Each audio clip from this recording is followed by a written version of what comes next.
Hey, so this is a walkthrough of my under cabinet kitchen LED lighting project. So kind of show you how this setup went. There's no lights on besides the kitchen, besides the LED strip right now here in the kitchen. So this is going at about 100% right now. And over here it's wired to a dimmable magnetic switch, which is important. I'll explain that in a minute. So it's about 100% to give you an idea of what the output of light would be. The strip itself, which is right over there, is a double density LED strip lighting, and which is one of two options you have. You have the double density and the single density LED strip. So that's about 100%. That is about 50%. Down to about a quarter, and then back up to 100. 100% is actually pretty bright. You can light kind of a whole area with it. Usually we don't keep the light at 100%. 75% is usually pretty good. It does reflect a little bit off the countertop. These are granite countertops, so which probably reflect maybe a little more than others. But all in all, it's not too bad. Fair amount of work. Total cost of the project with these parts, which we'll go over, is probably about $140. It took me a few days to get it done to kind of figure out the whole process. So here are the actual LED lights that I bought off Amazon. So this is about 25 bucks. Is 5 meters, which is about 16 feet. Warm light for HitLights. And again, this is the double density lighting. You have two options, the double density and single density. I would definitely recommend the double density lighting. It gives you more output. And plus, if you get double density, you can always get a dimmable switch like I installed, and you can always turn the brightness down if it's too bright. But obviously with the single density, you don't have that option. So you'll notice that about, I don't know, maybe 1.5 inches. There's probably about 3 LEDs, and you'll see these, that set of 4 copper dots right there. And you can cut this strip anywhere you want along that line, and then to reconnect it, you'll solder all those points together across some wire to reconnect that strip. So that's probably the hands down the hardest part in the whole project, because those dots are just so small. You can actually burn out one of those LEDs. I've done that a couple times trying to solder those connections together. It doesn't affect the whole strip, so that's good news there. It just burns out that single LED. So that's the particular LED strip. The switch itself is a magnetic dimmable switch, which is important because you want to match your dimmable switch with the type of transformer you have.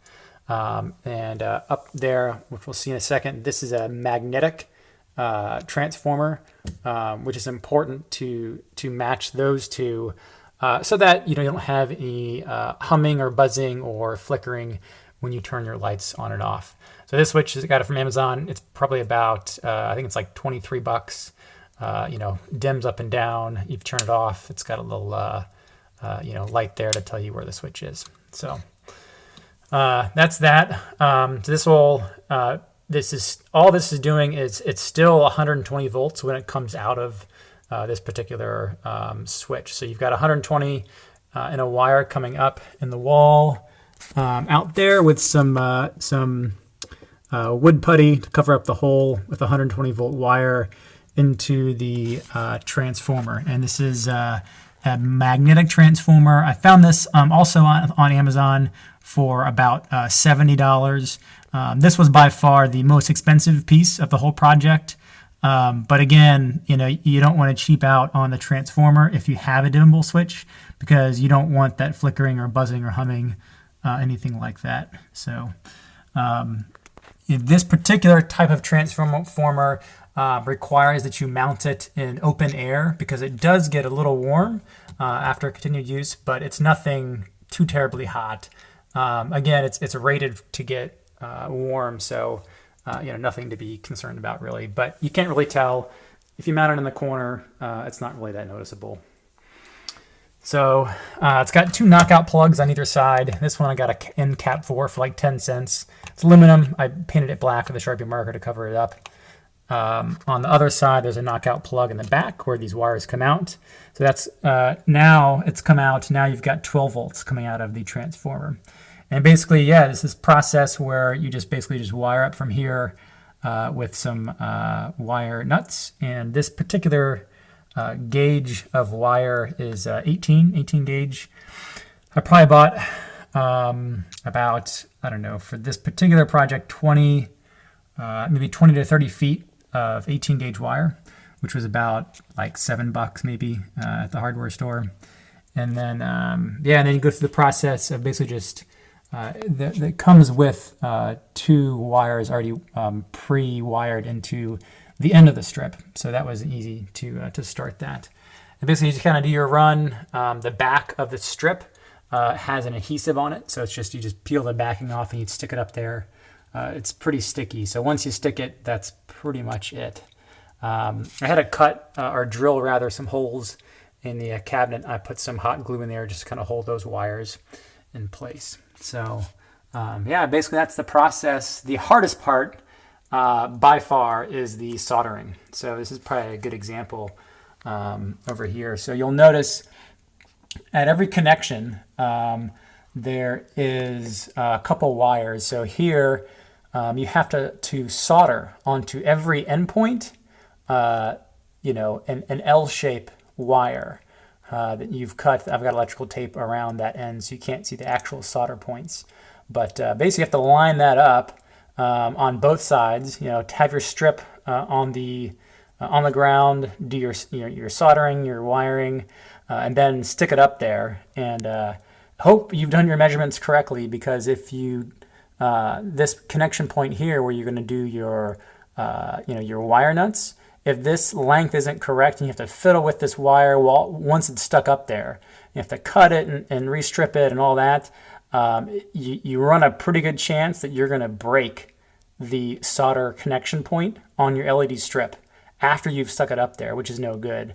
What that means is basically you have to then solder upside down to kind of get that reconnected, which is troublesome. It's very difficult. So if I were to do this whole process all over again, I would probably have taken a real small thin piece of wood, the length of whatever area I'm trying to work with, put it on right side down, and mounted the strip onto the piece of wood, done all my soldering connections on the wood, and then just snap the wood up on the underneath the countertop. That probably made it a little quicker. But again, the soldering connections is by far the hardest part of the project. So here, went around the microwave, just fished it around with tape, with electrical, fishing wire, all the way around. Drilled some more holes, kept on going with the run, all the way down the same process. I had to cross the gap between the sink. And 2 choices: either go down, into the cabinets below, and then back up. That's pretty difficult, just because you have to be working in the cabinets down there. It's pretty difficult. The much easier route to do is to go up. And let me turn on the other light to show you how that works. So.